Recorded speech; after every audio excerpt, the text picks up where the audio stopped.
감사합니다. 오늘은 창세기 42장을 함께 공부하도록 하겠습니다. 창세기 42장. 제가 좀 우스갯소리 같은 소리를 한 말씀 드릴게요. 제가 몸이 많이 깔아앉은 지가 벌써 한 2달여 가까이 돼가는 것 같아요. 몸이 이렇게 확 무너지더니 잘 이렇게 기력이 회복이 안 돼요. 멀쩡해 보이는데도 제가 잘 알죠, 뭐. 그래서 크게 소리도 못 내겠고, 그냥 제가 톤이 많이 이렇게 너덜너덜해졌잖아, 그죠? 그죠? 근데 은혜가 된다는 분들이 있어요. 그래서 목사님 더 은혜가 됩니다. 그래서 계속 병이 들어야 되나 이런 생각. 예. 그런데 아직도 문제가 있는 것은 주일날만 되면 그래도 소리가 고래고래 소리가 나오고 아직 제가 살만한가 봐요. 더 좀 망가져갖고 주일날도 너덜너덜 이래야지 더 은혜가 될란가 싶어요. 예, 전혀 의미 없는 소리는 아니더라고요. 목사님 그래도 은혜가 됩니다. 더 은혜가 되던데요.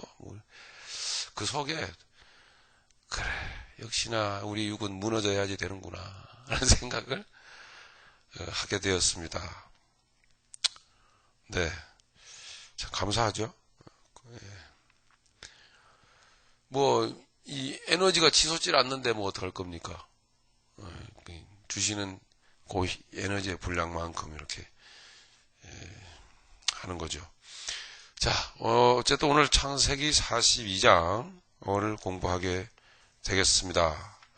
우리 지난주에 공부했던 내용이 뭐였죠? 잠시 한번 돌아볼까요? 뭐였습니까? 창세기 41장이겠죠? 바로왕이 꿈을 꾸었습니다. 그죠? 성아지의 꿈, 그리고 벼이삭의 꿈을 꾸었습니다. 이것은 뭐예요? 인간의 꿈이 아니라고 하는 거죠. 하나님의 계획이라고 하는 것입니다. 하나님의 계획이 하나님의 사람들에게 이렇게 알려지는 것은 이해를 하겠는데 바로왕은 전혀 하나님의 사람이 아닙니다. 근데 바로왕에게도 하나님은 꿈을 꾸게 하셨습니다. 무엇을 의미한다고요?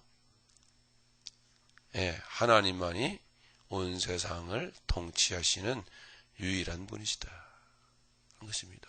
그것을 가르치는 것입니다.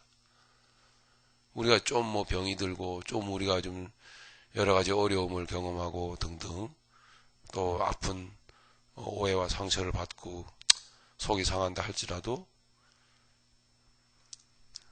당시에 애굽이라고 하는 것은 지금 오늘날의 미국과 같아요. 세계의 중심이요. 어쨌든 그런 나라의 일국의 왕에게 하나님께서 꿈을 주신다라고 하는 거, 계획을 주신다는 건 그 하나님이 그 전능자가 내 아버지시다 라는 것을 우리는 생각해 보게 될 때에 우리가 힘을 낼 수 있지 않겠나 하는 것이죠. 그죠? 중요한 요점이 되겠습니다. 그 역사 속에 여러분들은 하나님의 개인적인 계획을 가지고 여러분들에게 역사하고 계시다라는 거죠. 하나님이 이를 이루시기 위하여 하나님은 요셉을 그렇게 사용을 하신 겁니다. 그렇지만 요셉 개인에게는 유익이 없느냐? 그렇지 않습니다. 쓰임만 받는 게 아니라 요셉 개인은 한 사람을 하나님은 그렇게 예수님의 형상으로 양육해 가셨더라 하는 것이죠. 무엇이 인생이라고요? 그게 진짜 인생이더라 하는 것. 그것을 우리는 배우는 것입니다. 진짜 인생. 그렇게 이제 믿음의 사람 요셉은 천신만고 끝에 좀 인간적인 표현이지만 천신만고 끝에 기적 같은 일을 만난 거죠. 뭐죠? 그 애굽의 왕이 되어버렸어요. 애굽의 국무총리가 되어버린 거예요. 세상에 이런 일이 어디 있겠습니까? 온 세상의 왕이 돼서 세상의 주린 자를 먹이고 또 은혜를 베푸는 자가 되었습니다. 누굴까요? 예수님이요. 네, 예수 그리스도의 그 형상을 담고 있는 거죠. 보여주고 있는 거죠. 그러니까 요셉의 그 고생의 그 연단의 과정은 무슨 과정이었습니까?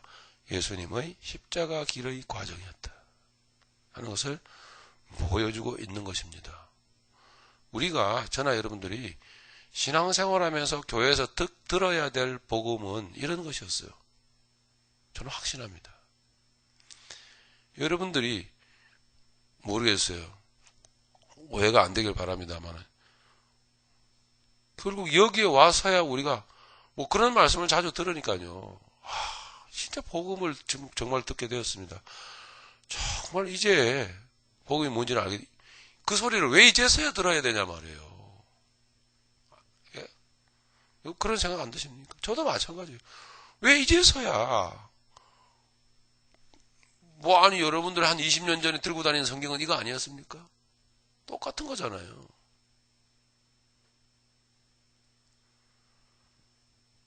근데 왜 성도의 삶은 곧 예수님의 삶이다. 하나님은 예수님의 삶을 성도의 삶 속에 새겨 넣기를 원하신다. 그래서 성도들을 예수님처럼 만들기를 원하신다. 요한 1서 3장 저는 잘 모르겠네. 나오죠? 아직은 우리가 완전히 영화되는 것은 아니지만 지금 우리가 이 땅에 살지만 그때가 되면 우리가 예수님 같이 될 것을 우리는 확실히 안다. 사도 요한은 그렇게 말하고 있잖아요. 그때가 되면 예수님 다시 오실 때 우리가 하나님 나라에 들어가게 되면 우리가 예수님 같이 될 것을 우리는 확신한다. 이 소망을 가진 자마다 어떻게 한다고 그랬습니까? 자신을 깨끗게 하느니라. 보십시오. 어디 성경 한 군데가 어긋나는 데가 있습니까? 그죠? 이 소망을 가진 자마다 자신을 깨끗게 하느니라 하는 것입니다. 이 복음을 왜 이제서야 우리는 듣게 되느냐 하는 이야기죠. 참 안타깝게 그지없는 일입니다. 이 이야기는 지금도 마찬가지로 우리가 온 세상을 둘러볼 때에 교회마다 성도들은 들어가 있지만 그 성도들이 무슨 이야기를 듣고 있는지 알 길이 없는 거예요. 근데 사실은 겁도 납니다. 전혀 복음을 듣고 있지 못하던 성도들에게 수십 년 동안 귀가 막혀있던 성도들에게 수십 년 동안 귀에 엉뚱한 딱지가 딱 갖다 달라붙어 있는 성도들에게 예수님의 고난의 삶을 하나님은 여러분들에게 그 고난의 삶을 새겨넣기를 원하고 그런데 인생 가운데 예수님의 삶이 그대로 고스란히 들어있기를 원하셔서 하나님은 여러분들에게 기근도 주시고 고난도 주시고 아픔도 주셨습니다. 그 이야기가 들어오겠는지 그게 참 걱정이 돼요. 그 이야기가 들어오겠는지. 자, 푸념은 이 정도로 하겠습니다.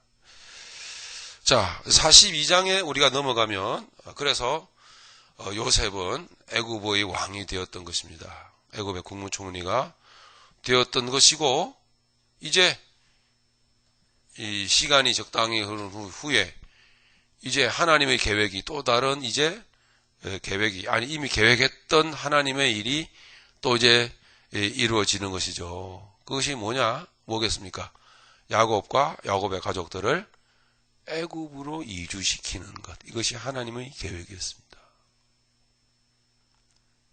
이 일을 이루시면서 또한 개인적으로 야곱을 더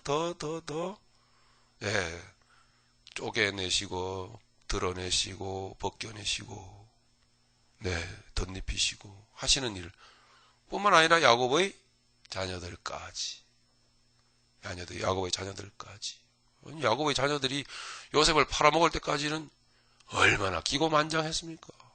그리고 얼마나 악합니까?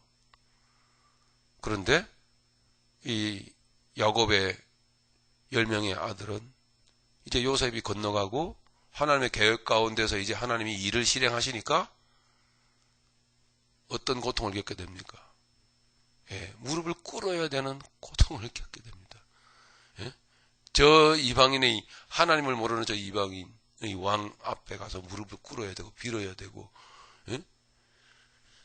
예, 그런 고난을 경험을 해야 되는 거죠. 요셉이 걸어갔던 길을 뒤따라가는 거예요. 야곱의 형들이. 이게 하나님의 계획하신 일이라고 하는 거죠. 그래서 저 기고만장했던 하나님의 자녀들이지만 육신적인 생각과 육신의 삶으로 꽉 차있던 존재들을 하나님이 쳐서 무릎을 꿇리셨어요. 무릎 꿇는 자로 만듭니다. 무릎 꿇는 자로. 그래서 우리가 이렇게 보게 되겠지만 내가 대신 여기에 볼모로 남겠습니다. 막 하면서 막 회개시키시고요. 하나님께서 정말 쓴 물 다 토해내게 만듭니다. 고통 속에서. 누구 앞에서 그렇게 됩니까? 그게 누구 앞에서? 예수님 앞에서. 결국 하나님 끌고 가잖아요. 그죠? 예수님 앞에서. 요셉 앞에서. 이 얼마나 놀라운 은혜냐는 얘기죠. 이 하나님의 계획입니다. 자, 그러니까 우리 성경 공부하는 목적을 다시 한번 되새겨 보십시다. 하나님의 말씀을 공부하는 목적은 택함받은 백성의 정체성이 무엇이냐라는 걸 배우는 것입니다. 우리 이거 안 배워도 하나님의 말씀으로 은혜로 영혼 구원받고 천국 갈 수 있어요. 그러나 우리가 이 땅에 살면서 택함받은 백성은 어떤 존재다라는 것을 배우는 것의 유익이 뭐겠습니까? 이 세상을 하나님이 계획하신 뜻 안에서 복되게 살아가는 거예요. 이게 하나님 나라에까지 가는 거거든요. 그래서 이 세상에서 택한 백성들은 어떻게 살더냐라는 것을 배우는 거예요. 그래서 성경 공부하는 목적이 거기 있어요. 그래서 성경을 들다 볼 때 바로 못 사는 사람들은 꾹꾹 찔림을 받을 수밖에 없어요. 그리고 더더욱 더 나아가 하나님 백성이 아닌 사람, 아예 아닌 사람은 튀어나가게 돼 있어요. 이 교회 밖으로가 아니라 예수님 밖으로. 분명히 하나님은 갈라놓습니다. 하나님 백성은 하나님이 계획해 놓으신 경로대로 갈 수밖에 없어요. 그게 하나님께서 이끌고 가시는, 몰아가시는 것입니다. 내가 가는 게 아니라 하나님이 그렇게 몰아가신다. 잘 돌아보세요, 여러분.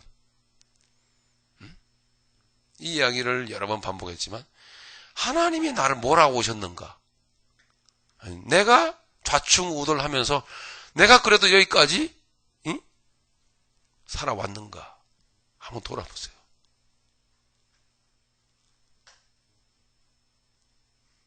하나님이 몰아오신 거 아니에요?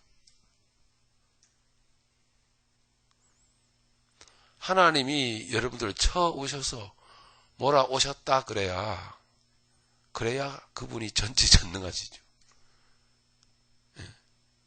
그래야 진짜 겸손이죠. 그래야 말씀이 맞죠.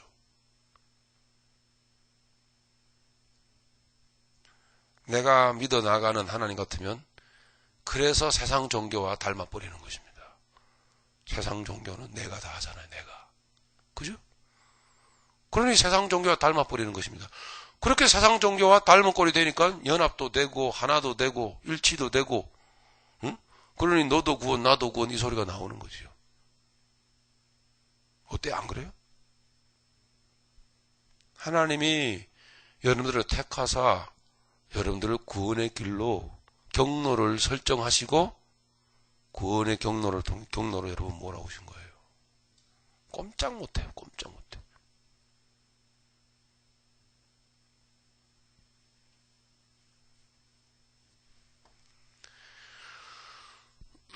아주 그 안에서 기계가 아닌 그 안에 우리의 어떤 헌신과 순종이라고 하는 내용들이 다 들어 있습니다만 그거 아주 미묘합니다. 아주 하나님의 창조의 세계가 아주 오묘해요. 그래서 몰아오시면서도 하나님께서 순종하게 하시고 순종을 끌어내시고 요구하시고 또 그 관계가 말이죠. 아주 미묘한 부모 자식 간의 그 관계의 미묘함을 한번 생각을 해보시면 여러분 아마 이해하실 겁니다. 부모가 자식을 풀어놓죠. 그죠? 자식이 머리가 커지고 나이가 들면은 자식 함부로 안 되고, 함부로 자식 이래라 저래서 될 게 아니고, 이런 거 있잖아요. 그러면서도 그 자식은 결코 부모의 그 바운더리를 떠날 수가 없어요. 떠나지 못해요. 그게 부모와 자식의 관계예요. 피로 맺어진 관계예요. 그렇습니다. 하물며 전지전능하신 하나님이 우리 아버지가 되신 상황에서 우리를 풀어놓는 것 같아요. 그러시면서 순종을 요구해내시고 끌어내시고 요구하시고 또는 동역하기를 원하시고 여러 가지 범죄하는 것도 하나님께서 다 보고 계십니다. 그걸 징벌 하시고 책망하시고 그것만 보면은 또 아닌 것 같죠? 예? 우리를 하나님이 전대 주권적인 역사로 몰아오는 아닌 것 같죠? 우리가 하는 것 같죠? 아니에요. 조금만 더 생각을 깊이 갖고 한번 생각을 해보십시오. 믿음 안에서 하나님과 나와의 관계를 생각해 보신다면 진정 바른 믿음의 중심을 가지고 하나님과 나와의 관계를 생각한다면 그 고백이 나옵니다. 하나님이 여기까지 인도해 오셨습니다. 참, 내 능력은 정말 부질없는 것이군요. 이 고백이 나올 수밖에 없어요. 그래서 성공적인 그리스도인의 삶의 출발점은 뭔 줄 아십니까? 성공적인 그리스도인의 삶의 출발점은 자기 부인이에요. 그리고 십자가입니다. 자기 부인과 십자가가 바로 성공적인 그리스도인의 삶의 시작입니다. 출발점입니다. 그리고 매일 자기 부인과 십자가는 계속 여러분들의 가슴에 매일매일 되새김질 돼야 됩니다. 매일처럼. 아침에 일어나면 나는 나 아닙니다. 그런 찬양도 있잖아요. 왜? 주님은 있어도 나는 있어도 주님이 없으면 나는 아닙니다. 매일매일의 삶 가운데 진정한 그리스도인은 자기 부정으로 시작되죠. 그래야 주님이 걸어가신 길을 따라갈 수 있다고 주님이 말씀하셨는데 그 십자가는 문제와 환난과 사건을 통하여 나의 육성과 인간성과 속성들을 끌어내셔서 그 사건을 통하여 나에게 은혜 주십니다. 뭐요? 무엇인 것을 깨닫게 하십니까? 죄인인 것을.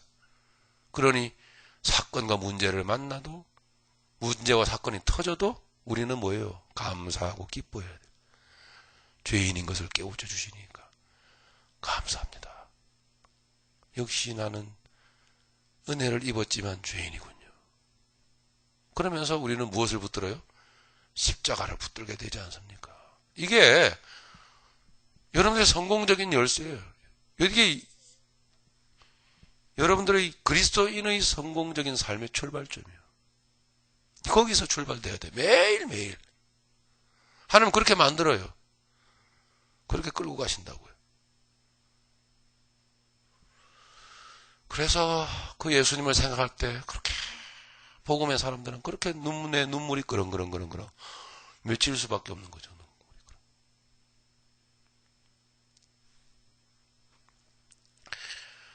예, 이 성경 공부의 목적은 바로 내가 구원받은 백성으로서 그 택함 받은 백성의 정체성이 뭔가라는 걸 배워가는 거죠. 그리고 어떻게 그 백성은 구원을 받았던가라는 것을 배우는 거죠. 어떻게 받았어요? 하나님의 은혜로. 거저 주시는 은혜로.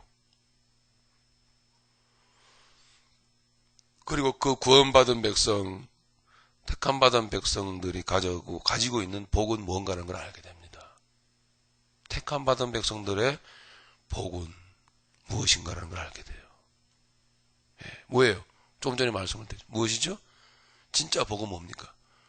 자기 부정과 십자가 속에 들어있어요. 큰 은혜가. 예. 그게 뭐 감동이 벅차오르는 거예요. 그 안에서.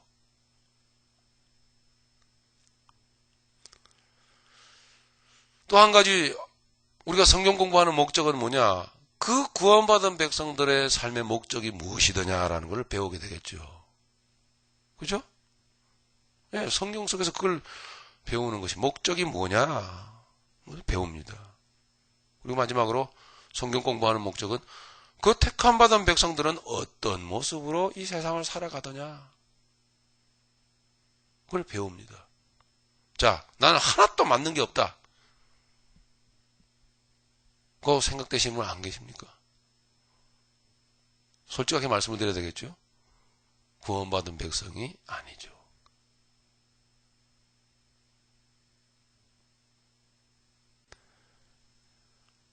반드시 이 말씀 속에 여러분이 이 말씀 속에 배우는 말씀 속에 이 말씀 속에 들어있는 믿음의 사람들의 모습 속에 여러분들이 확인이 되어져야 돼요. 예. 너무나 우리는 신앙생활, 교회생활 하면서 그냥 면죄부를 받아온 거예요. 면죄부. 집사님, 전도사님, 이래가면서 님 직분 받으면 다 천국 백성으로 그냥 면죄부를 그냥 받아서 전혀 내용 검색이 하나도 안 된 거예요. 증거가 하나도 없어요.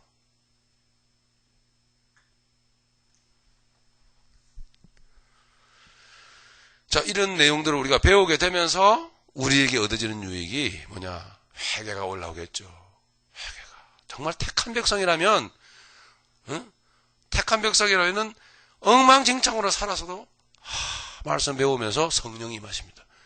그래서 회개시켜요. 택함 받지 못한 하나님의 백성이 아닌 경우에는 전혀 감이 없어요. 그게 하고 뭔 상관인데. 그렇게 돌아서리고 서버리고 말겠죠. 또 한 가지 유익은 뭐겠습니까?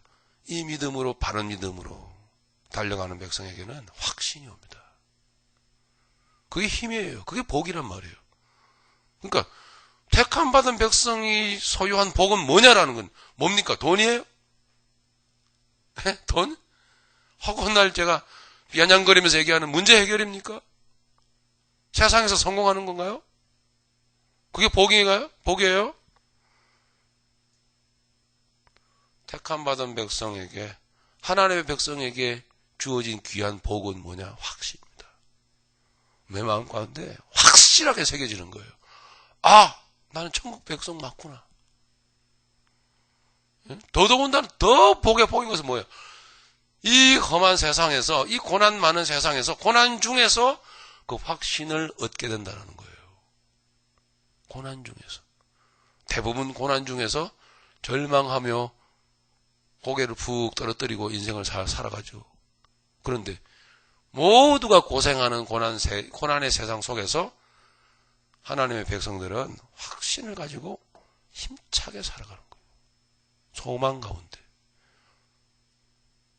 그게 복이 아니고 뭐겠습니까? 그게 성경이 말하는 복입니다. 믿음의 사람이 가진 복. 그래서 뭐가 그렇게 무섭냐고 얘기가 나오는 거죠. 뭐가 그렇게 무섭길래? 이 복을 소유한 자가 우리인데 뭐가 그렇게 무서워요?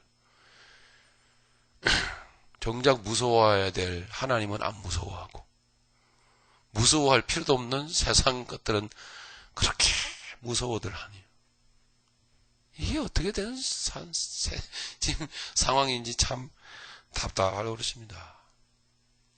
맞죠? 제 말 틀렸습니까? 하나님만 무섭죠? 그럼요. 두려워해야 돼요. 그분을. 그럼 세상은요? 뭐 무서워요.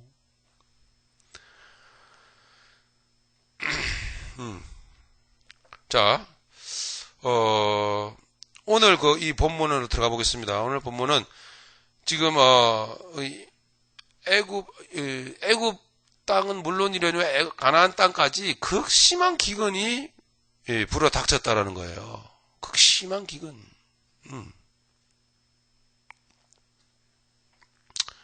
다시 한번 이런 이야기입니다. 아주 천신만고 끝에 요셉이 고생을 한 그 이후에 기적 같은 애굽의 국루 총리 자리에 요셉은 이제 오르게 되죠. 그 어간에 요셉이 떠나온 가나안 땅에 아버지가 사는 가족들이 사는 그곳에 그리고 자기가 살고 있는 애굽에 기근이 밀어닥쳤어요. 하나님 이미 보여주셨잖아요. 그죠? 꿈으로. 하나님의 말씀 그대로 극심한 가뭄과 기근이 온 세상을 덮치고 있었어요. 당연히 그 가나안 땅에 살아가던 야곱과 요셉의 그 식구들은 극심한 그 기근으로 인해 가지고 이 멀리 애굽 땅까지 양식을 구하러 가야만 하는 입장이 되었던 것이죠. 양식을 구하러 가야. 예. 애굽에는 양식이 있다라는 소문을 들었기 때문입니다. 예. 그런 정황입니다. 지금 그 시대적인 정황인데 이게 영적으로 우리의 삶에 적용해 볼 때에 지금 우리가 살아가는 이 온 세상을 여러분 돌아보십시오. 지금 우리가 살고 있는 온 세상. 피부로 많이 느끼시죠? 심한 경제 불황에다가 민심도 흉흉하고, 그죠? 빈부격차는 하늘 땅처럼 벌어지고 있고, 먹거리 걱정, 생활고에, 힘든 생활고에 등등. 예, 어떻게 이 시대를 믿음의 사람이지만 이해하고 살아가야 되는지, 많이 힘들지 않습니까? 야곱이 그랬다라는 거예요. 아주 묘하게 딱 맞아 떨어지죠. 야곱과 야곱의 가족들이 그랬다라는 거죠. 근데 저 멀리 요셉이 기다리고 있습니다. 애굽 땅에서. 조만치 예수님이 기다리고 있습니다. 이리 오라고. 기근을 만난 자여 이리 오라. 그러고 있단 말이에요, 지금. 그러니까 하나님이 말하자면 예수님에게 이 믿음의 백성들을 데려가기 위해서, 살리시기 위해서, 그죠? 야곱과 야곱의 가족들이 살려면 어디로 가야 돼요? 요셉에게로 가야 되잖아요. 그리로 보내기 위해서 뭘 하나님 세상에 보내신 거예요? 기근을 보낸 거예요. 아직도 뭔가 예수님을 믿는다고 하면서도 긴가민가, 아직도 뭔가 잡은 것 같기도 하고 아닌 것 같기도 하고, 내 신앙에 뭔가 한 드리워진 어떤 안개와 같은 그 상황 속에서 헤매이는 듯한 느낌을 갖고 계시는 분 혹시 안 계신지요? 그런 분들을 위하여 하나님은 준비하신 게 뭐냐? 가뭄과 기근입니다. 누구를 위해서요? 그 믿음의 사람을 위해서. 야곱과 야곱의 가족들을 위해서. 세상에 기근을 보냈다고요.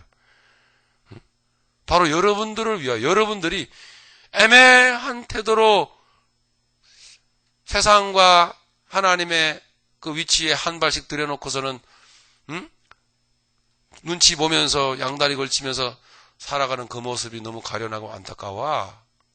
온전히 사는 길로 여러분을 보내시고자 진정한 기쁨과 참 소망을 여러분에게 맛보게 해주시고자, 더 이상 허송세월하지 않고 여러분 귀한 인생을 예수님 같은 인생으로 살게끔 하시는 은혜를 주시고자,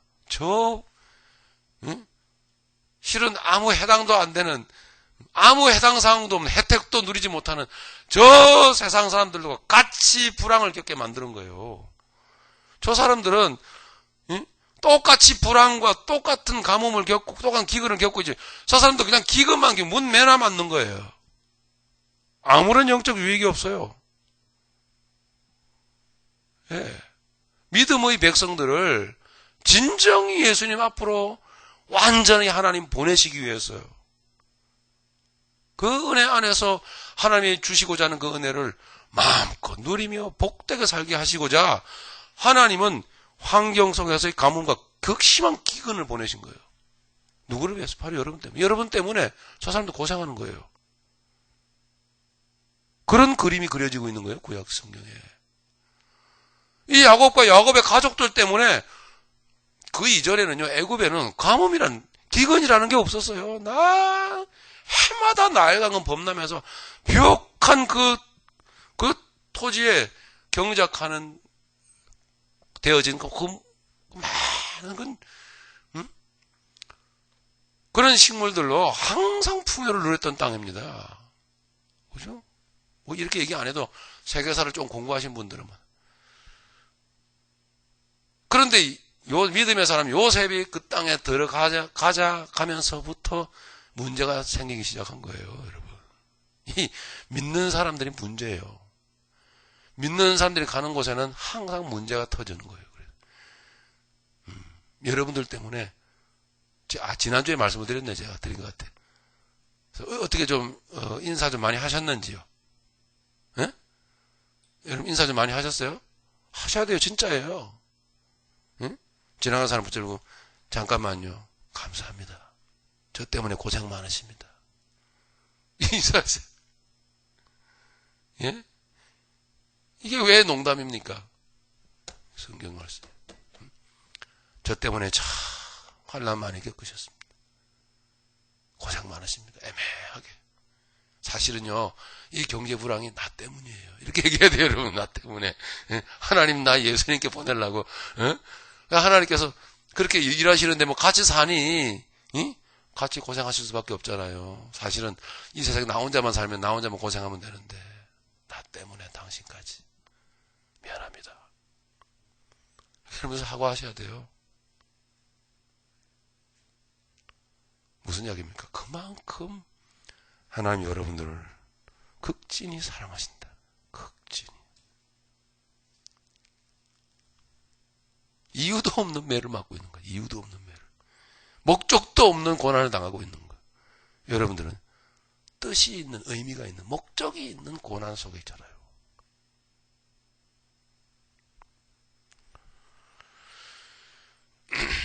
근데 우리가 알고 있는 바지만 야곱이 이제 뭐 좀 성경 공부를 우리 해나가겠습니다만은 이 애굽으로 가야 되는데 자기 아들이 있는 애굽으로 가야 되는데 안 가죠. 그죠? 안 가려고 합니다.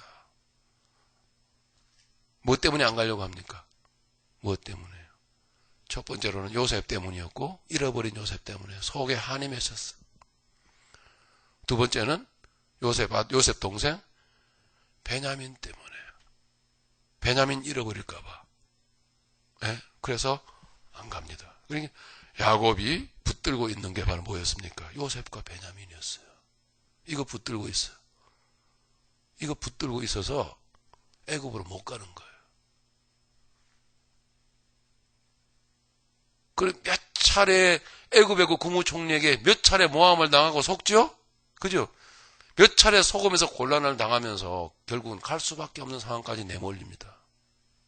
하나님이 다 그렇게 몰아가시는 거죠.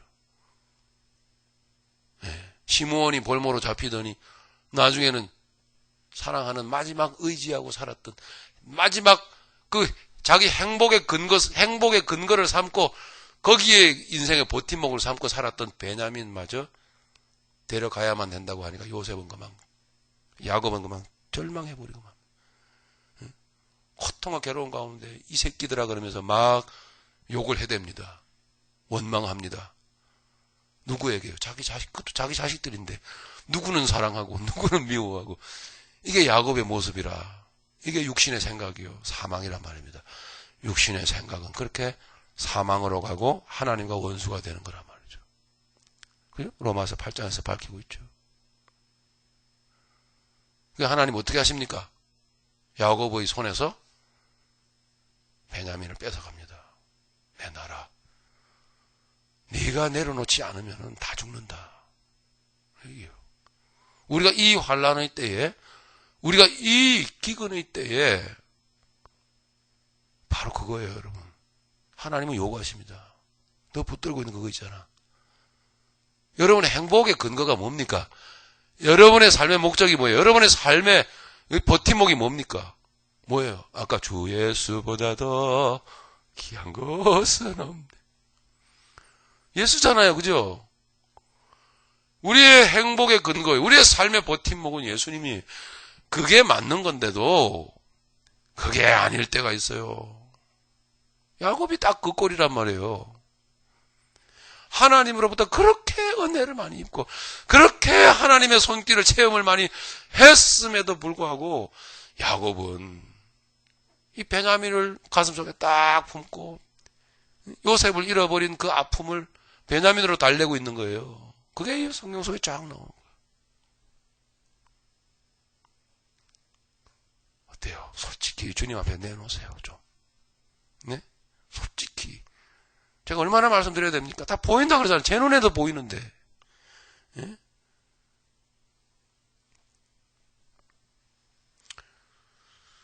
예수님 아닌 세상의 그 무엇을 내 인생의 버팀목으로 삼고 있거나 내 행복의 근거로 나도 모르게 붙들고 있는 바로 그것 때문에 여러분 죽는 거예요.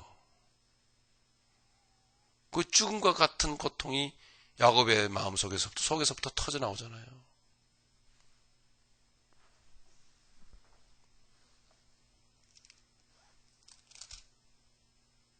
여러분 42장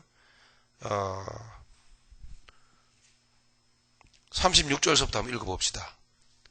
창세기 42장 36절서부터 38절 같이 읽습니다. 그들의 아버지 야곱이 그들에게 이르되 너희가 나에게 내 자식들을 잃게 하도다. 요셉도 없어졌고 시몬도 없어졌거늘 베냐민을 또 빼앗아 가고자 하니 이는 다 나를 해롭게 함이로다. 르우벤이 그의 아버지에게 말하여 이르되 내가 그를 아버지께로 데리고 오지 아니하거든 내 두 아들을 죽이소서. 그를 내 손에 맡기소서. 내가 그를 아버지께로 데리고 돌아오리이다. 야곱이 이르되 내 아들은 너희와 함께 내려가지 못하리니 그의 형은 죽고 그만 남았습니다.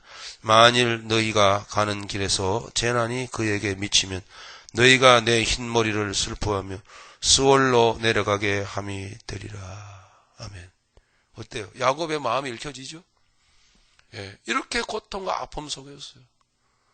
여기에서 지금요, 우리가 한 가지 좀 아픔 가운데 우리가 좀 바라보게 되는 것은 뭐냐면 야곱은 자기의 남은 10명의 아들을 너희들이 하면서 자기의 자식은 요셉과 베냐민으로 국한시키고 있어요. 이건 도대체 또 뭡니까? 야복강가에서 그렇게 하나님의 그 손길을 경험하면서 하나님의 얼굴을 배웠던 야곱은 도대체 어디로 가버렸는지요. 이래서 하나님이 몰아가신다고요. 네? 하나님이 예수님 앞으로 몰아가는 거예요. 이래서 안 되잖아. 이래서는 안 되잖아. 그래서 몰아가는 거예요. 네. 여기까지 깨닫는 부분인데 제가 신앙생활 하면서 사역하면서 여기까지 깨닫는 부분인데 우리가요, 여러분.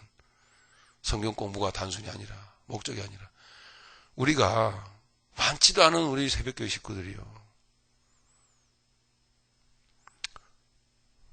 좀 정직하게 신앙생활 해봅시다. 난 그게 소원입니다. 응? 자꾸 다른 교회 뭐 이런 자꾸 머릿속에 집어넣지 마시고 진짜 교회가 뭔가라는 거를 성경을 속에서 하나님의 뜻 가운데서 여러분 발견하고 그 앞에서 진짜 솔직하게 가면 무릎 꿇어보자고요. 이게 신앙이에요. 이게 이렇게 살아야 하나님의 그 뜻 가운데서 사는 거예요. 하나님의 교회는 이래야 되는 거예요. 이게요. 즉 뭐예요? 어떻게 돼? 이 야곱의 모습처럼 이렇게 다 드러나야 된다고요. 이걸 감추지 말라고요. 여러분. 내가 이렇습니다. 내가 아직도 내가 붙들고 있네요. 네? 아직도 그 붙들고 있는 심리를 제가 말씀드렸잖아요. 육신의 생각이에요. 하나님이 나 잃어버릴까? 하나님이 나 잊어버릴까봐. 아차 실수할까봐 그때를 대비해서 내가 뭔가를 마련해야 되지 않겠어요? 이런 식이라고요. 자, 우리 야곱의 그 상태를 보셨죠, 그죠? 너무너무 아프죠? 너무 실망스럽죠? 너무 괴롭죠? 르우벤이 아버지. 르우벤, 장자 르우벤의 마음도 너무 아파요. 우리가 어쩌다가 이렇게 됐습니까? 네. 우리 자식들 다 죽습니다, 아버지. 우리는 자식 아닙니까? 르우벤이, 예? 응? 아니, 아버지, 손자들, 이게, 응? 말똥말똥 쳐다보고 있는 이 손자들 몇개 살려야 될 거 아닙니까? 누가 하십니까? 이 일을요? 하나님이요. 어떤 환경에 여러분이 있는지 우리는 웬만큼 다 알잖아요. 서로. 바른 믿음이 뭘까요? 이 하나님 앞에 하나님, 여러분 이렇게 우리 기도하셔야 돼요. 다 아십니다. 내 마음 다 아십니다. 야곱과 같은 이 상태 다 아십니다. 네. 내가 베냐민마저 이러면은 나는 지옥에 떨어지는 것 같은 고통 속에서 나는 살다가 죽을 거다. 왜 그런 고통을 겪어요?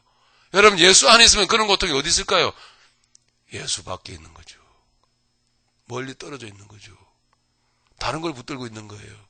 이 자식을, 이 베냐민을 붙들고 자기의 행복의 마지막 근거로 삼고 부들부들 떨면서 살고 있는 거예요. 이것을 끄집어내는 하나님. 결국은 하나님께서 가져가시는 거예요. 내놔라. 여러분 스스로 내놓으시면 더 좋겠죠? 주님 앞에. 그게 여러분의 자식이, 여러분의 자녀들이요. 제 딸 자식이요. 그게 내가 붙들고 있는 게, 여러분 붙들고 있는 게 여러분의 인생이요. 여러분 붙들고 있는 게 여러분의 현실이요. 붙들고 있는 게 내 고집이요. 죽습니다.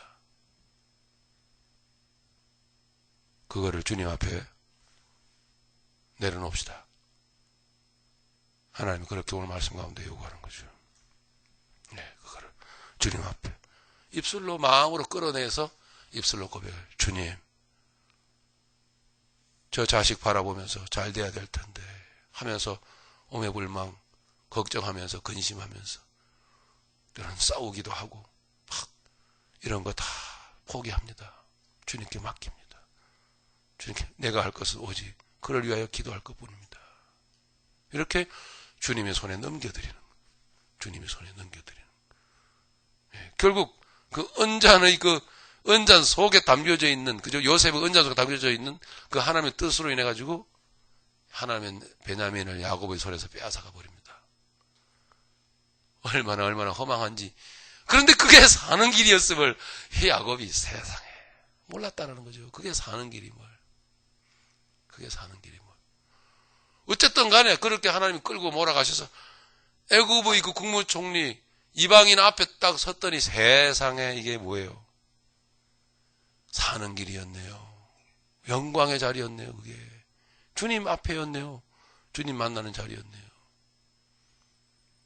이 감격이 죄 많은 우리들에게, 죄 많은 성도들에게, 죄 많은 모든 기독교인들에게 이 하나님의 역사와 또 하나님의 손길과 고난과 그리고 마지막 그 감격이 어우러져서 다 나와야 되는 거예요. 그래야 그게 복음이며 그게 신앙이며 그게 교회예요. 그게. 그런데 뭐 행사요, 프로그램이요, 직분이요, 위신이요, 응? 뭐 이런 등등이 이런 것들이 너무 많이 우리의 머릿속을 차지하고 있어요. 내려놔야 될 게 너무 머리에 꽉 차가지고. 응? 이게 여러분 잔소리같이 늘어놓았던 이런 이야기들, 이게 부흥이고 이게 잘 되는 거예요. 하나님은 말씀을 통해서 이게 부흥이면 이게 잘 되는 거라고, 이게 뭐예요? 만사 형통이라고 가르치고 있단 말이에요.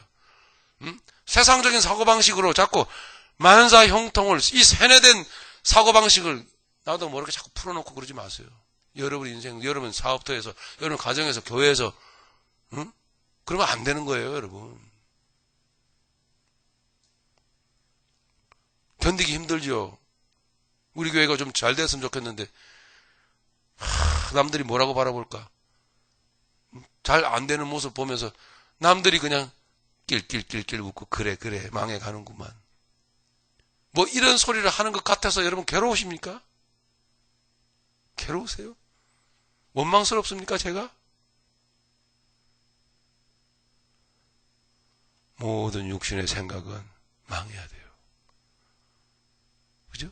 영으로서 너희의 육을 죽이면 살리니. 이게 하늘을 상속받을 하늘의 상속자의 마땅히 살아가야 될 삶이야. 이루어져야 될 일이라고.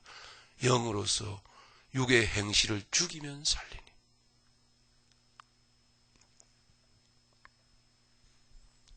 조롱 당하세요. 손가락질 당하세요. 예, 비웃음을 많이 당하셔야 될 겁니다. 결국 그래서 그 사람들 다 망했다고 그 소리 여러분 들으시오.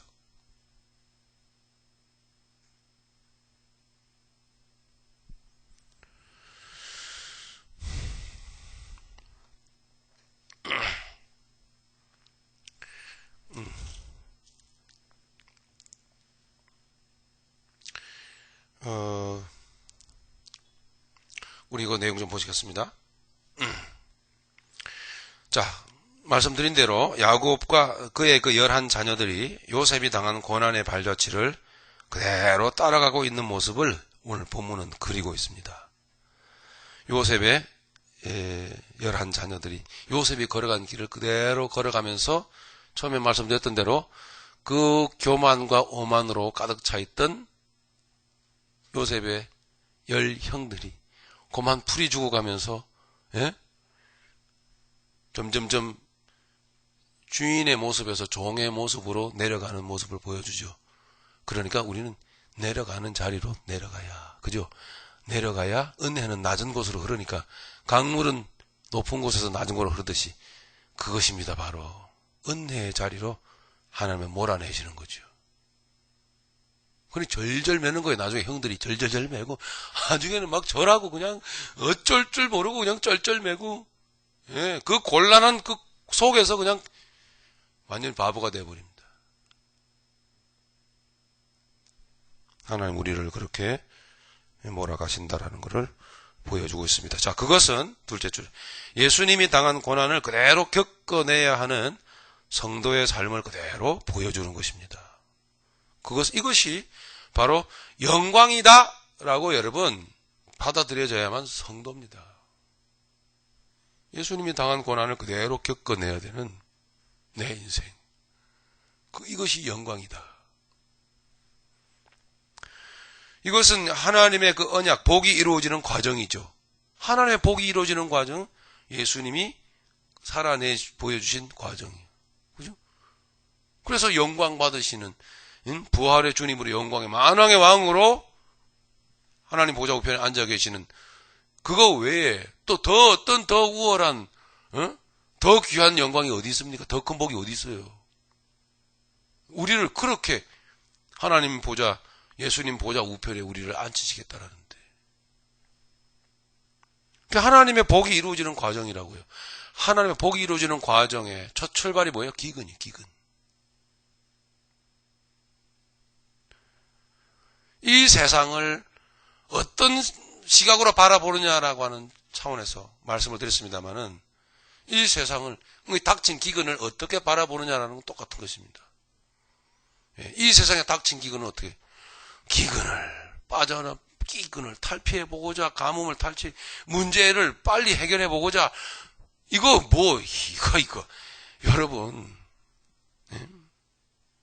억지로 짜내는 것 같습니까? 아니에요, 여러분.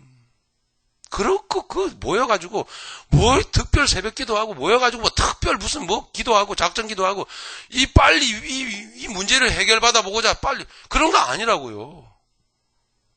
안 그러면, 밀어닥친, 야곱의 식구들에게 밀어닥친 이 기근이 빨리 해결받도록, 야곱과 야곱의 가족들이 말이죠. 손자들까지, 특별 기도라도 해야 될 거 아닙니까? 그죠? 작전 기도 해야 될 거 아니에요? 우리 그림을 봤지만, 그런 거 해서 될 상황입니까? 그런 구도입니까, 이게 지금? 작전 기도해서 빨리 기근을 몰아내 주세요. 이거 야곱이 그거 앞에 나가서 설교하고 기도해야 됩니까? 아니죠? 아닙니다. 아닌 거예요, 그게. 왜 이 기근이 우리에게 왔는가라는 것을 성경 말씀을 통해서 바로 깨달아야 돼요. 그게 복음이라고요, 그게. 그게 말씀을 통해서 우리에게 확신으로 와질 때, 그때 문제는 해결되는 거예요. 그죠? 우리 안에서 문제는 해결되는 것입니다. 그렇게. 그런데 이 작은 이 교회들마다 하는 거 보면 정말 가슴 터질 것만 같아요. 내용과 뜻을 이해하지 못한 채 어쩌면 문제가 어떻게 해결되기를 막 와서 뭐 합심 기도하고 통성 기도하고 작전 기도하고 뭐 기도. 아니 말씀 좀 뒤져 좀 봐야 될 거 아닙니까?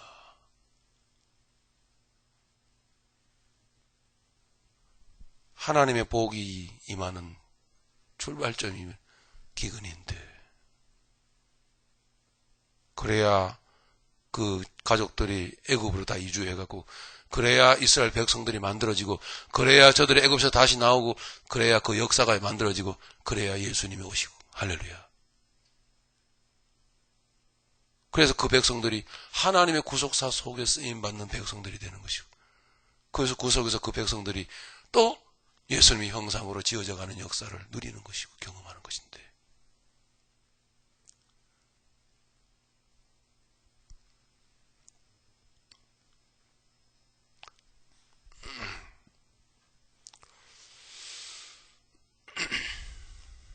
자, 요한복음 14장 6절에 보면 예수께서 가라사대 내가 곧 길이요 진리요 생명이니 나로 말미암지 않고는 아버지께로 올 자가 없느니라.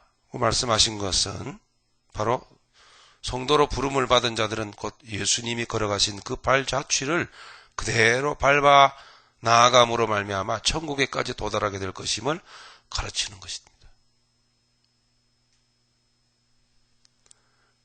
우리가 다 아는 말씀이지만 베드로전서 2장 20절 찾아서 읽어보겠습니다.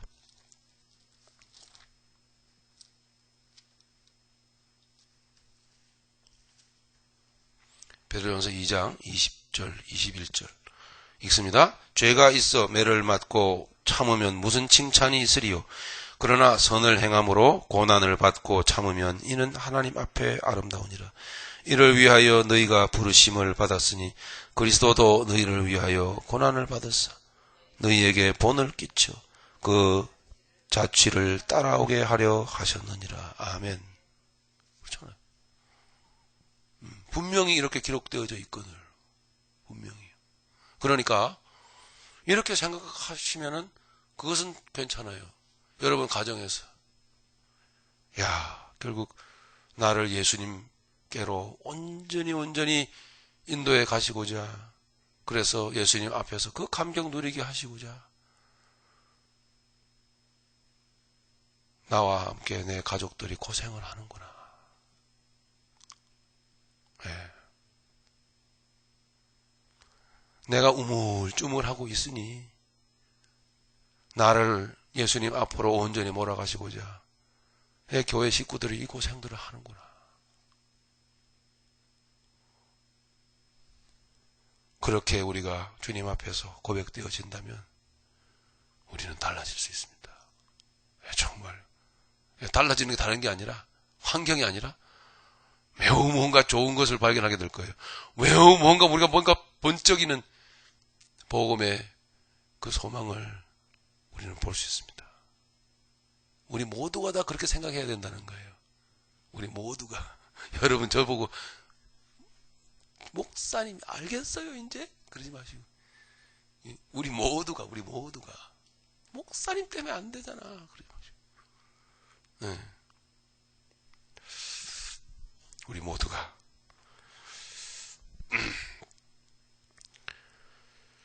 자 그래서 이 그리스도인의 형통이라고 하는 것은 우리 봅시다.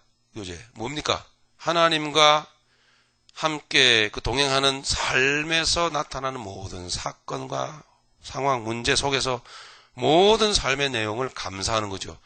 감사로 받아들이게 되는 것을 바로 형통이다. 이렇게 우리가 말한다고 그랬죠. 요셉을 배울 때에 우리는 공부 다 하였습니다. 자, 성도에게 세워지는 하나님의 꿈은 세상을 향한 인간의 꿈과는 정반대로 나타납니다. 이게 성경 말씀을 통해서 우리는 보게 되는 것입니다. 즉 잠언 17장 3절에서 도가니는 은을 풀무는 금을 연단하거니 하나님께서는 마음을 연단하시느니라. 마음을 연단한다는 것은 뭐예요? 존재를 빚으신다는 거죠. 그렇게 말씀하고 있는 것처럼 성도를 향한 하나님의 꿈은, 계획은 이 죄악 세상과 죄, 마귀로부터 비롯된 인간의 꿈을 굴복시키는 거예요. 우리 육신의 꿈을, 육신의 소망을, 육신의 생각을 무릎 꿇리는 거란 말이에요. 그리고 성도에게 하나님의 뜻, 성전으로 세우는 거죠. 그리스도의 형상으로 세우는 것이죠. 그 뜻을 가르치고 그 존재 안에서 그렇게 세워나가는 것이다. 그럴 때 우리는 정반대죠. 그 일을 하나님 이루시기 위해서 하나님의 택한 백성에게 애굽과 가나안에 극심한 기근이 몰아닥친 거예요. 그렇게. 그거 하시자고. 우리 이런 어떤 그 경제 불안과 이런 어떤 영적 차원에서 볼 때 모든 가뭄 속에서 우리는 이것을 바라보고 경제가 어떤 이런 얘기 할 필요가 없어요, 여러분. 그런 얘기 하지 마세요. 여러분 교회 오셔갖고. 아무런 의미가 없어요, 그게요. 응? 이게 미국 정부가 이게 계획적으로 해가지고 여름쯤 되면 얼마까지 올라갔다가 그 다음에 가을쯤 되면 얼마 따라 이런 거 뭘 그렇게 연구합니까? 예? 참 연구도 좀 열심히들 잘하시더라고요. 예? 어디서 들으셨는지. 그거 안 들어도 뻔한 거예요. 나는 몰라요, 그런 거. 안 들어도 뻔합니다. 무슨 이야기입니까? 예? 하나님께서 하나님의 목적을 이루시고자 다 허락해 놓고 있는 거란 말입니다. 할렐루야. 그런 겁니다. 그렇게 믿으면 간단하지 뭘 그렇게 할 일도 많고 이러면 살기도 바쁜데 그런 걸 연구하세요? 예?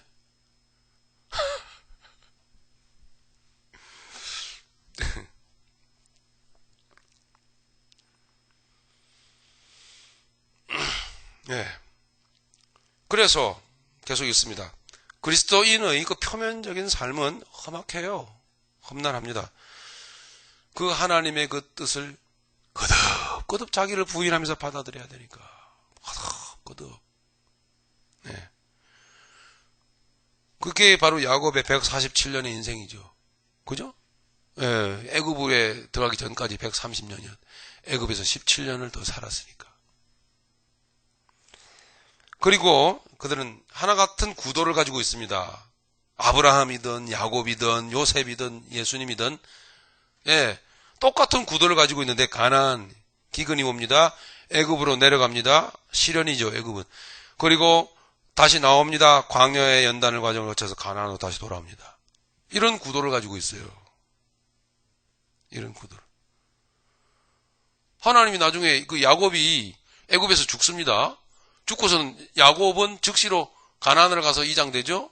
매장이 됩니다. 매장이 되는데 가나안으로 들어가는 매장의 경로를 마찬가지로 똑같이 이스라엘 백성이 출애굽에서 편안하게 약속의 땅으로 들어갈 수 있는 길이 있음에도 불구하고 하나님이 일부러 광야의 길로 돌리시죠. 돌리셔서 요단강 동편에서부터 요단강 건너서 서편으로 들어가는 이 경로를 하나님이 설정을 하시고 그렇게 인도해 가십니다. 하는 것처럼 똑같이 야곱의 해골이 시체가 야곱의 시체를 관에 넣은 그 장례 행렬이 그런 그 과정 경로를 거쳐서 요단강을 건너서 요단 서편으로 들어갑니다. 가나안 땅으로. 뭘 말해주는 것입니까? 하나님의 백성들이 살아가야 될 세상의 과정의 경로요. 나중에 우리 공부할 수 있습니다. 그러니까 아브라함이 그러니까 이 가나안 애굽 광야 다시 가나안이라고 하는 것, 가나안부터 시작되는 것은 하나님 주신 은혜요, 구원이죠.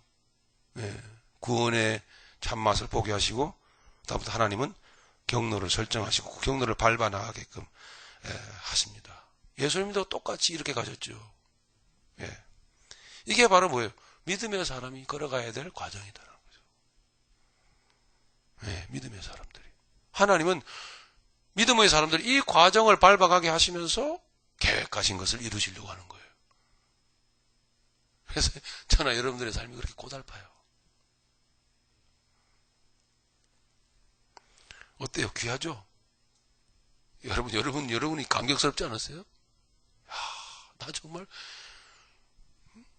새롭게 우리는 그래서 하나님 말씀을 배울 때에 내가 누구인가라는 걸 알게 되고요. 뿌듯해집니다. 네. 더더군다나 여러분 시련 속에 계시다면 그 시련 속에서 여러분이 성경 말씀을 통해서 증명이 되어질 때는 얼마나 가슴이 벅차오르는지. 그게 삶을 이겨나가는 능력이 되는 거예요. 그게.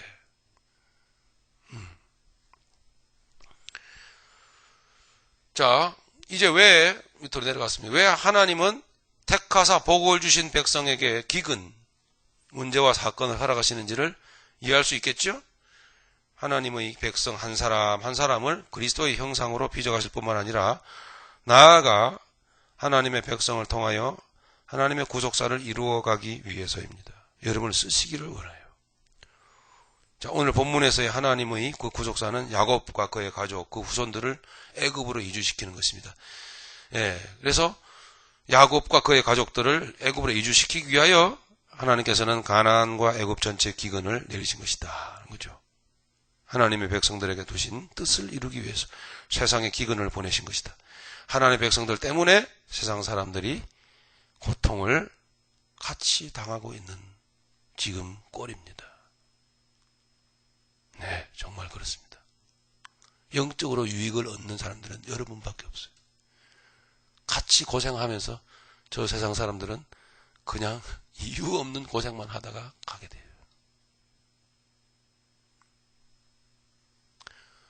한 말씀 더 붙이자면 여러분이 정말 깨닫는다면 속히 내려놓아질 걸 내려놓으실 수 있길 바라고 바라볼 것을 바라보시고 여러분의 삶에 또 다른 오늘의 삶에 또 새롭게 출발하는 출발점 뭐예요?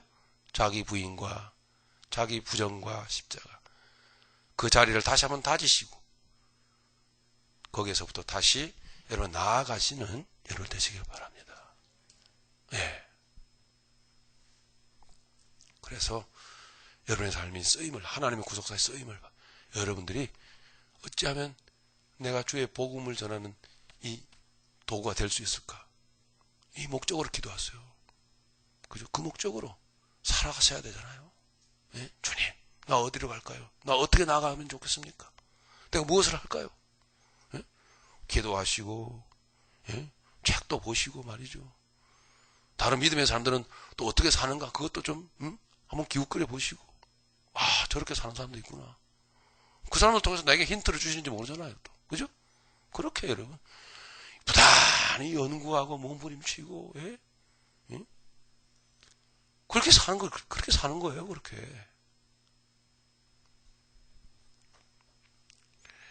마지막 밑에 파트 보겠습니다. 하나님께서 택한 백성에게 주신 복은 하나님 자신을 저들의 인생 중심에 세우는 것이었습니다. 그 참된 복을 주시기 위하여 하나님께서는 인생 스스로가 인생 얼마나 헛되며 죄덩어리인지를 문제와 사건, 고통 속에서의 원망, 불평, 좌절 등을 통하여 그 위선됨, 거짓됨을 드러내십니다. 21절, 22절 한번 보시죠. 드러내십니다. 21절, 22절. 그들이 서로 말하되 우리가 아우의 일로 말미암아 범죄하였도다. 그죠? 자, 이렇게 나오잖아요. 그죠? 그가 우리에게 애걸할 때에 그 마음의 괴로움을 보고도 듣지 아니하였으므로 이 괴로움이 우리에게 임하도다. 르우벤이 그들에게 대답하여 이르되 내가 너희에게 그 아이에 대하여 죄를 짓지 말라고 하지 아니하였더냐. 그래도 너희가 듣지 아니하였느니라. 그러므로 그의 핏값을 치르게 되었도다 하니. 예. 우리가 야곱의 요셉의 형의 입장으로 돌아가서 볼 때에 그렇습니다. 이 겉사람 중심으로 산 인생이 드러나는 그 내용을, 감춰진 그 죄의 내용을 다 하나님 다 드러내신단 말이에요. 예. 그럴 때 많이 아프죠. 많이 힘들죠. 많이 괴롭죠. 그러나 전체적인 그림을 우리가 보게 됩니다만, 하나님 그렇게 해서 이 하나님의 자녀들을 어디로요? 예수님이 차려놓으신 잔치상 앞에 앉도록 하기 위한 하나님의 은혜의 과정임을 잊어서는 안 된다는 겁니다. 예. 요셉이 잔치상을 차려놓고 바로 옆에 서열대로 나의 순서대로 앉혀놓고서는 먹이잖아요. 그죠? 예. 그 자리로 하나님 인도하시게. 얼마나 귀한 일인지요. 이제 요셉의 그 10명의 그 형들은 그들이 요셉에게 저지르고 감추어버린 행위가 드러나는 고통을 겪게 될 것입니다. 겪고 있습니다. 또 그 죄악상이 드러나면서 자신들이 얼마나 악한 존재인지를 체험하게 될 것입니다. 그리고 우리가요, 우리가 찬송가 예? 우리 찬송 부르면 좀 어떤 내용이 있습니까? 고통의 멍에 벗으려고 나 행한 것 죄뿐이니, 이럴 때, 이렇게 찬송하게 될 때 정말 내가 겪는 고통과 이 아픔을, 이 곤란을, 이 고뇌를 어떻게 바라보느냐에 따라서 우리는 은혜를 경험하면서 찬송을 부를 수가 있는 거예요. 예. 이 하나님은 짓밟아 저주하여 우리를 멸망시키려고 하는 것이 아니라 결국 이 죄는 드러나야 되잖아요. 그죠? 이 육신으로 행하는 행동은 그 결과가 어떠신지 그 맛을 보게 하심으로 육신적으로 살면 안 된다라는 것을 가르쳐야만 되는 거예요. 하나님은. 예. 그러니까 감추어서 될 일이 아닌 거죠. 그죠? 목사라는 타이틀로, 장로라는 타이틀로 감춰서 될 일이 아니잖아요. 오늘날 얼마나 많은 교회들이 그렇게 감추고 있습니까? 그죠? 거룩한 옷을 입고 얼마나 덮어놓고 감추고 있냔 말이에요. 그게 무슨 신앙이에요? 그게 무슨 교회입니까? 그거 아니죠?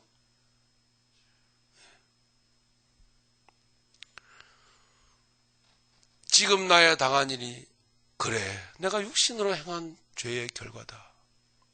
그러나 하나님은 이것을 드러내셔서 나를 은혜의 자리로 인도하시려고 한다. 감사합니다, 하나님. 이렇게 나아가야 되는 거죠. 지금 요셉의 형들은 하나님의 은혜의 손길을 경험하고 있는 겁니다. 예? 우리가 그때 우리 동생 요셉을 그렇게 하지 말았어야 되잖아. 얼마나 지금 우리가 힘드니 지금. 예? 그 속에서 깨달아야 되는 것입니다. 하나님은 그렇게 몰아가고 있는 거죠.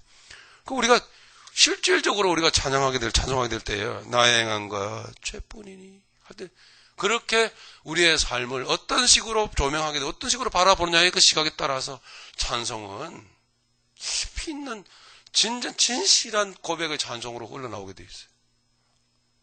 안 그러면 찬송은 그냥 형식이에요. 찬송 한 장 부르시겠습니다. 부르고 넘어가고. 예? 형식적인 대표기도 하고, 눈치 보는 설교하고, 그리고 예배 끝났다고 예배 끝나고 축도하고. 하나님께서는 어떻게 할까요?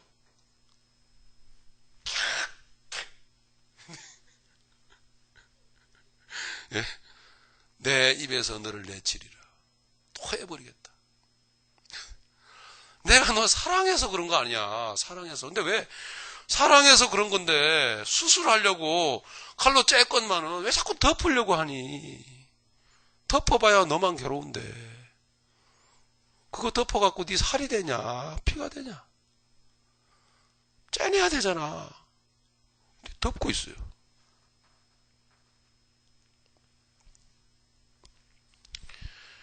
고통을 겪습니다, 형들이. 그 죄악상이 드러나면서 자신들이 얼마나 악한 죄인들인지를 체험하게 되는 거죠. 그래서 하나님께서는 오직 하나님만이 선하심을 가르치고 하나님만을 붙들도록 하시기 위하여 인생에 기근을 보내셨습니다. 할렐루야. 야곱의 인생은 이런 복이 임하는 과정이에요. 이런 복이 임하는 과정. 그는 험악한 세월 속을 걸어갔죠?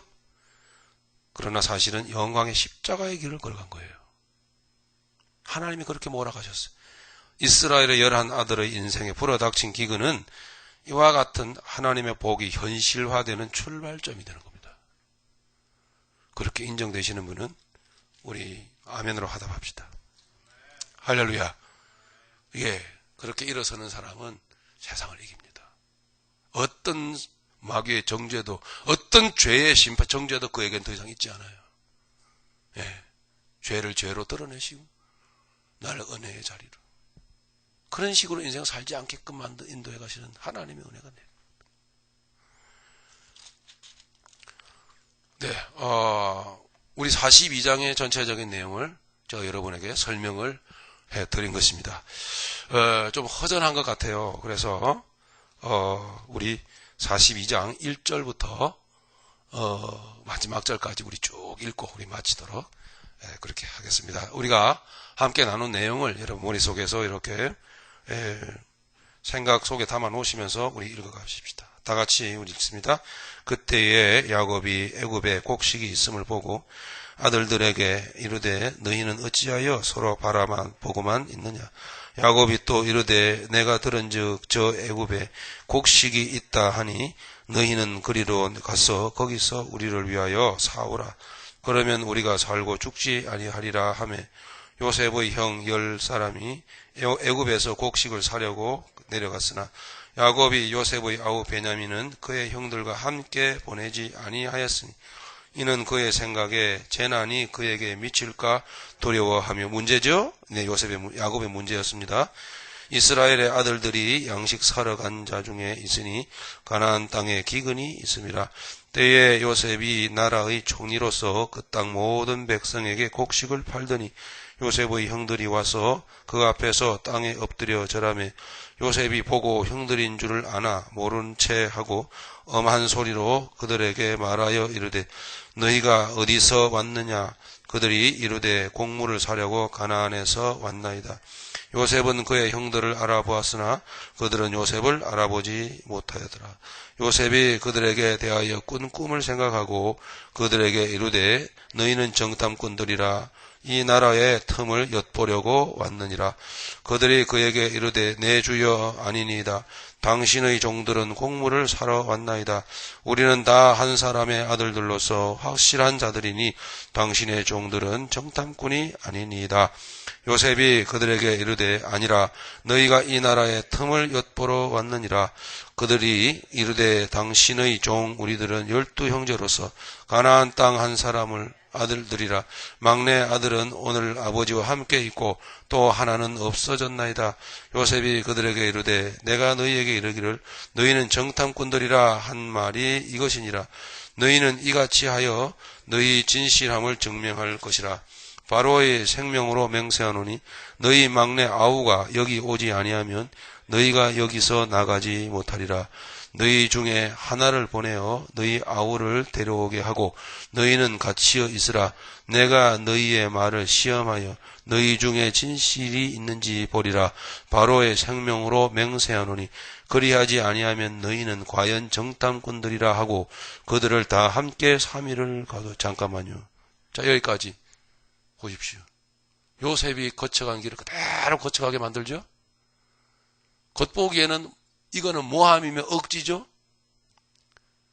하나님은 우리에게 이렇게, 우리가 보기에는 하나님은 주무시는 것 같고 하나님은 괜히 괴롭히시는 것 같고 응답도 안 해주고 문제 해결도 안 해주는 것 같고 이런 것 같지만 바로 이 부분입니다. 하나님은 죄인된 우리를 그대로 예수님이 거쳐가신 길을 걷게 만들어요. 야곱의 형들은 지금 요셉이 거쳐간 길을 그대로 다 감옥에 갇히게 돼요. 다. 하나님이 애매히 여러분들 고생시키는 게 아니라 하나님의 생명의 길로 이끄시는 거예요. 이게. 그래야 우리 이 육이라는 게 그래야 이게요. 무릎 꿇려져요. 이게요. 예?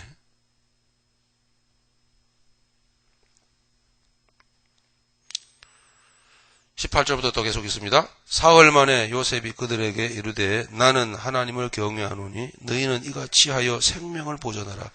너희가 확실한 자들이면 너희 형제 중 한 사람만 그 옥에 갇히게 하고 너희는 곡식을 가지고 가서 너희 집안의 굶주림을 구하고 너희 막내 아우를 내게로 데리고 오라. 그러면 너희 말이 진실함이 되고 너희가 죽지 아니하리라 하니 그들이 그대로 하니라. 그들이 서로 말하되 우리가 아우의 일로 말미암아 범죄하였도다. 그가 우리에게 애걸할 때에 그 마음의 괴로움을 보고도 듣지 아니하였으므로 이 괴로움이 우리에게 임하도다. 르우벤이 그들에게 대답하여 이르되 내가 너희에게 그 아이에 대하여 죄를 짓지 말라고 하지 아니하더냐더니 그래도 너희가 듣지 아니하였느니라. 그러므로 그의 빚값을 치르게 되었도다 하니 그들 사이에 통역을 세웠으므로 그들은 요셉이 듣는 줄을 알지 못하였다. 요셉이 그들을 떠나가서 울고 다시 돌아와서 그들과 말하다가 그들 중에서 시므온을 끌어내어 그들의 눈앞에서 결박하고 명하여 곡물을 그 그릇에 채우게 하고 각 사람의 돈은 그의 자루에 도로 넣게 하고 또 길 양식을 그들에게 주게 하니 그대로 행하였더라. 그들이 곡식을 나귀에 싣고 그곳을 떠났더니 한 사람이 여관에서 나귀에게 먹이를 주려고 자루를 풀고 본즉 그 돈이 자루 아귀에 있는지라. 그가 그 형제에게 말하되 내 돈을 도로 넣었도다. 보라 자루 속에 있도다. 이에 그들이 혼이 나서 떨며 서로 돌아보며 말하되 하나님이 어찌하여 이런 일을 우리에게 행하셨는가 하고 그들이 가나안 땅에 돌아와 그들의 아버지 야곱에게 이르러 그들이 당한 일을 자세히 알리어 아르되 그 땅의 주인이 그 사람이 엄하게 우리에게 말씀하고 우리를 그 땅에 대한 정탐꾼으로 여기기로 우리가 그에게 이르되 우리는 확실한 자들이요 정탐꾼이 아니니이다. 우리는 한 아버지의 아들 12형제로서 하나는 없어지고 막내는 오늘 우리 아버지와 함께 가나안 땅에 있나이다 하였더니 그 땅의 주인인 그 사람이 우리에게 이르되 내가 이같이 하여 너희가 확실한 자들임을 알리니 너희 형제 중의 하나를 내게 두고 양식을 가지고 가서 너희 집안의 굶주림을 구하고 너희 막내 아우를 내게로 데려오라. 그러면 너희가 정탐꾼이 아니오 확실한 자들임을 내가 알고 너희 형제를 너희에게 돌리리니 너희가 이 나라에서 무역하리라 하더이다 하고 각기 자루를 쏟고 본즉 각 사람의 돈뭉치가 그 자루 속에 있는지라.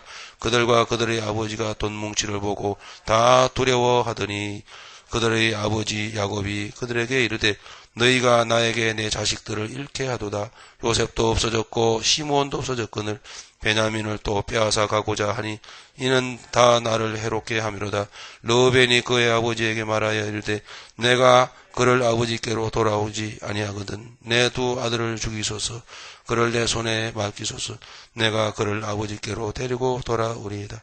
야곱이 이르되 내 아들은 너희와 함께 내려가지 못하리니 그의 형은 죽고 그만 남았습니다. 만일 너희가 가는 길에서 재난이 그에게 미치면 너희가 내 흰머리를 슬퍼함 스올로 내려가게 함이 되리라. 아멘. 한마디로 말하면 야곱과 야곱의 가족은 절단이 나버린 겁니다. 완전 폭발되어 버린 거예요. 완전히 파괴되어 버린 거예요. 이렇게 망할 수가 없어요. 여러분 어떤 형편에 있든지 오늘 말씀을 기억하시고 나를 예수께로 이끄시는 하나님의 그 선하신 내 아버지의 그 선한 그 손길을 여러분 바라보시면서 주님의 십자가 앞에 나아가 감사 기도로 올릴 때 주님과 만나시는 놀라운 은혜를 누리시기를 예수님 이름으로 축원합니다. 우리 오늘 생각하면서 특별히 야곱이 붙들고 있는 베냐민, 내가 붙들고 있는 그 무엇은 무엇일까? 여러분에게 많이 있을 겁니다. 그거 주님의 손에 넘겨드립시다. 주님 손에.